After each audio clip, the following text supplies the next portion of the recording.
Hey guys, welcome back to my channel. I'm Eric and I like to read, and today I'm going to be doing a book haul. So I know it hasn't been that long since I did a book haul, but lo and behold, I have more books to show you guys, so I thought that now would be a great time to show you. I've also been working on my reading vlog for A Lesson in Vengeance, and that is going well, so I'm excited for you guys to see the final product of a reading vlog because I haven't done one of those in ages, so it's been a while. But I am remembering like how much fun it is to like film in random clips throughout the process of reading a book. So I'm gonna try and do more of them because they're a lot of fun. Anyways, let's jump into the haul and I'll show you guys what I got. So the first one is from a press called Off Limits Press. They're a smaller publishing company, but I saw them online and started talking with them, and they do all horror books, and some of these looked really cool, so I'm excited to read these. So the first one they sent me is Divergent Terror, The Crossroads of Queerness and Horror. So this is a collection of short stories, I believe, that are all like about queer horror. So awesome. That sounds so exciting. And yeah, I'm looking forward to it. Also, like there's this super creepy man with flames behind him. Like it looks pretty creepy. So I'm down for this. They also sent me As Dead Things Do, and it also looks super creepy. Oh, look at that. I love it. Let me read the back of this one for you guys because it sounds awesome. The land has been in the family for centuries, divided and passed down over generations. Caleb knew when he agreed to move to his husband's family plot in rural North Carolina that it would come with its headaches. Ooh, we love a gay romance here. What he never imagined, however, is that their efforts to rebuild a marriage torn apart by infidelity would soon take a back seat to the pale, skeletal thing that haunts the basement, the shadowy figure that moves about in the barn, the hateful blackness just below their feet. It rots, it ruins, it fights to be remembered, as dead things do. Oh, this is so exciting! And look at this creepy face there. Like that's straight out of like the movie Sinister or something like that. So yeah, I think this is gonna be good. I'm looking forward to this one, and yeah, we'll see how it goes. So the next one I received is actually City of Bones, and so this is by Martha Wells, and this is one of her previously written fantasy books that's been reworked, and I think they like did new cover art for it and stuff like that. So it's being re-released, and yeah, I have only experienced Martha Wells' Murderbot series, so I haven't actually read any of her fantasy work, but I do really enjoy Murderbot, so I'm actually looking forward to seeing how she does in a different genre.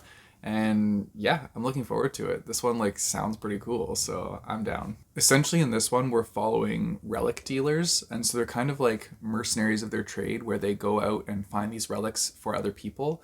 They're like hired guns but for relics, relic hunters. I guess that's like kind of like Indiana Jones.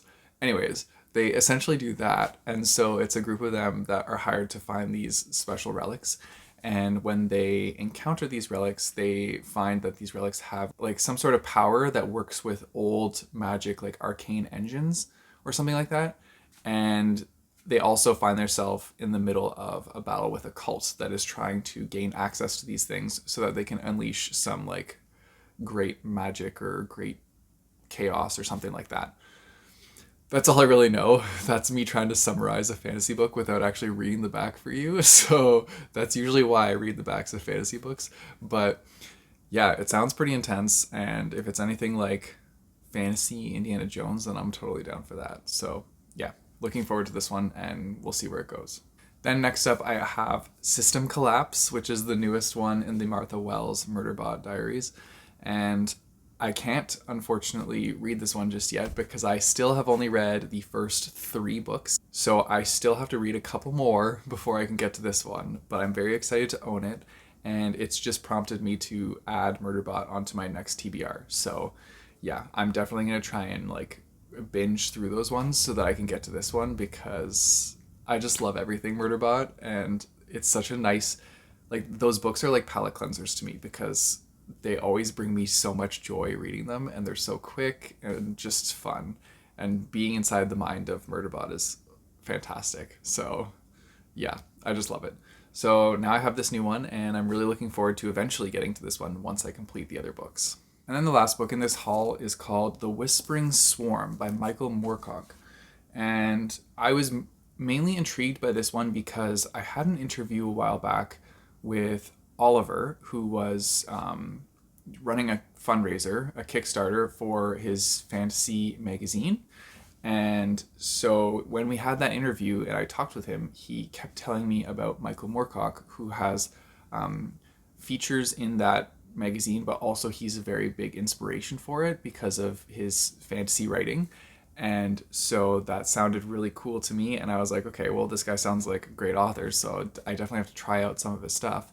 And then this one showed up, and I am very excited. Thank you, Tor, for sending me this one, as well as the past two books that I just showed. I love them. But yeah, so this one is the new one by Michael Moorcock, and I'll read the back for you guys because I don't want to like butcher this for you guys. Okay, so it says post-war London, swinging 60s London, a time and place of creativity and social change. Young Michael Moorcock embarks upon adulthood as both editor and writer of science fiction and fantasy, helping shape the genre into its modern form through his work and his friendships with other writers. His marriage is new and fresh, his children are young, and raising them is an adventure. But no adventure lasts forever, and Moorcock begins to chafe under the grind of work and family. What seems a chance encounter with a monk, one of the White Friars, leads to a secret at the heart of London. Massive yet phantasmal doors lead to the Alsatia, a hidden world inhabited by great heroes of both history and fiction. Captivated, Moorcock rides as a highwayman and finds himself drinking in the company of all four musketeers, though he misses his children and his increasingly estranged wife. The Alsatia's dangerous politics come to a head just as Moorcock's wife divorces him, each catastrophe feeding on the other as two realities pull on the emotionally struggling writer. Part memoir, part adventure novel, The Whispering Swarm, the first book in the Sanctuary of the Whitefire series, is both an evocation of a now vanished London and the beginning of a new journey through the multiverse, created by a master of science fiction and fantasy. So that's like mixing himself into a multiverse with like fantasy elements. That's really interesting. I like as soon as I saw his name as like the main character of the book, I was like, oh, he's writing about himself in like this fantastical adventure. So that's kind of cool. Yeah, definitely like a different take on it, but I'm interested to see like where it goes. And yeah, I think that one will be good. So I'm looking forward to it. And those are all the books that I have on this little small book haul. So yeah, I just wanted to highlight those new acquires that have made their way into my household. And yeah, let me know if you've read any of these or if you have any new books that you are very excited about obtaining, then tell me in the comments down below because I'm always excited to see other people excited about books. Anyways, if you guys want to support me, I have a Patreon and a Coffee page, which I'll put in the description down below, as well as a link to buy my bookmarks. You guys know the drill. Don't forget to like and subscribe. Hit that bell notification button so you get notified when I post new videos. I post my videos on Tuesdays and Thursdays. And until next time, keep on reading.